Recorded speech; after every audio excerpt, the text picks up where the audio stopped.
It's really late and it's really dark. I haven't filmed a sit down video in a really long time, like just me talking at the camera. But hi guys. I feel awkward. Hi everyone. So today's video is like the first sit down video in a really long time, but it's the best books that I read in 2025 because 2026 is literally tomorrow. I had 5 stars this year, and I think I read 43 books. I did not read as many as I thought I would this year. I kind of completely stopped in September because of college. I just got like really overwhelmed and could not read anymore, which is totally fine. Like, it happens. But I still read 43 books, which is a lot of books, and I'm proud. And I was able to start reading again over break, and I think I read like 4 more books. So the first one, Pride and Prejudice. Read it for school. Have to read it. Like, everyone has to read that, I feel like. So good. We had an in-class essay to write to practice for the AP test. I think I wrote like 1,100 words on that book in 40 minutes. It's so good. Mostly follows Elizabeth Bennet and like her interactions, her viewpoint, like how she sees people, how people see her and her family. And it goes into a lot of like judgment and like perception of other people and how that affects certain things, how that affects our lives. And then it's also romance. It's obviously romance, Mr. Darcy and Elizabeth Bennet. One of the best romances ever. I think about this book like at least once a week, and I haven't even picked it up in I don't know how many months, but it's so good. It's the next book that I read and gave 5 stars. I don't know, I'm about to look this up on Goodreads real quick because I don't know how many people would consider this a good book. It has a 4.5 star, 4.09 on Goodreads. So I read The Other Bowling Girl. So good. Oh my gosh. I love how long it is. It is so long, and I loved every second of that book. It was so good. It's about Mary and Anne and Henry VIII. Oh my gosh. And it's loosely based on like their actual stories. Obviously it's very dramatized and like fictional, but it follows like some stuff that actually happened, and it's so good. If you like period pieces, if you like history, like think like Rain, or I guess whatever TV shows are about. There's got to be a TV show about is like Tutors is a show about it. If you like those kinds of things, you should read The Other Bowling Girl because it follows Mary when she's like really young, 14, like wow. And then Henry, and then what happens with Mary and Henry, and then what happens with Anne and Henry. So my next 5 star, actually we're going to talk about 2 from the same series. So I read Throne of Glass for the first time this year, and I've never read any other Sarah J. Maas books, just Throne of Glass series. I don't know if I plan to read any other Sarah J. Maas books.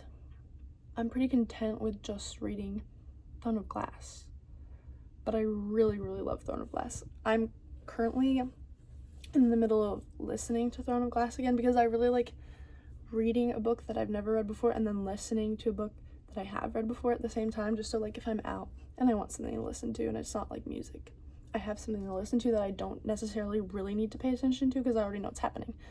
But I read every single Throne of Glass book, and I gave 2 of them 5 stars. And this is very controversial. I have some very controversial Throne of Glass takes. Tower of Dawn is my favorite Throne of Glass book. It's my favorite. I love Cale and Irene.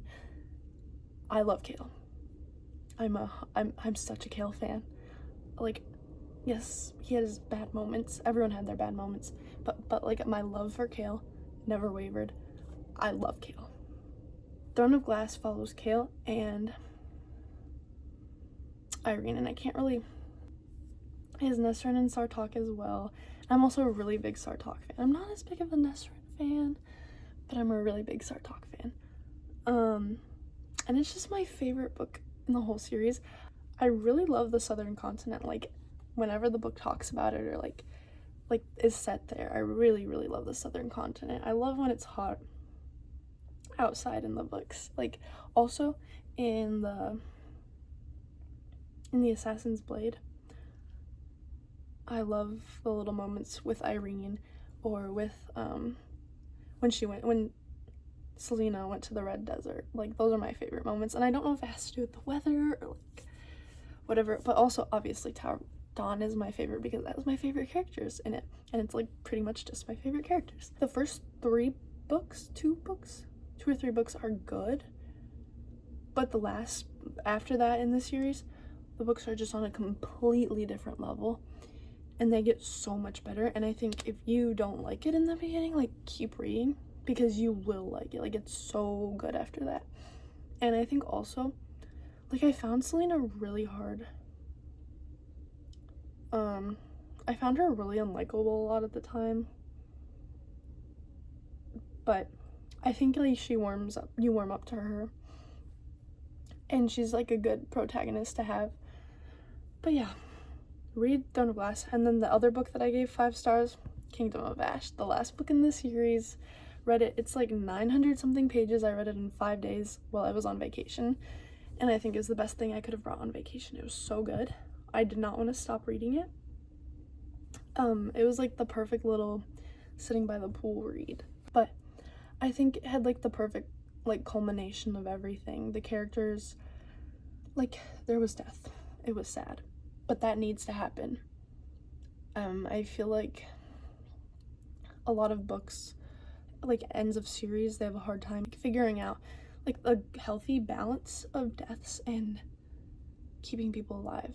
But Kingdom of Ash did a really good job of like coming full circle and wrapping everything up, and like calling back different pieces of the books before it, like all the way to the first book, things like that, or even like the prequels. Like, it had a good callback of everything and wrapped up really nicely. So I gave it 5 stars because it was like, what else could you ask for? The next book I gave 5 stars was Rules of Magic, which is the second book in the Practical Magic series, and it follows the ants and their lives. So if you've ever seen the Practical Magic movie, you know that the 2 sisters were raised by their aunts, and this is the story of their aunts. And obviously magic has been in their family for ages, like forever and ever and ever and ever. They are witches, they have known this, but like each generation has a different experience with the magic. My favorite stories were the ants' story, like the way they grew up, what happened to them, what they went through. That was just the best part of the whole series. I found it the most interesting. It was set in the 60s, so that made it really interesting as well. 60s in New York, like what else could you want? It talks about like their experience with magic, originally where it came from, like for them, because like it runs in their family. Magic runs in their family, but each of them, even each individual person in the book, finds their own way to the magic and like figures it out on their own. Last book I gave 5 stars, I actually just finished this like 5 days ago, is 1,000 Splendid Suns. Classic. Is this considered a classic, or is it too old? I mean, too new. Another book that people read in school. I didn't read in school, I just read it. I just got it for Christmas, and I read it. So good. Did not want to put this book down. So good. It mostly follows 2 girls. Like, there's other people mentioned, but 2 girls. One's a little older. You like grow up with her, and then you grow up with the second girl, and then you see how their lives intertwine. They're in Afghanistan, and it's during like, it's just like when, like during their like the really rough times, like when the Soviets went into Afghanistan, when the Taliban came, when all that stuff was happening, when it was really hard to be a woman.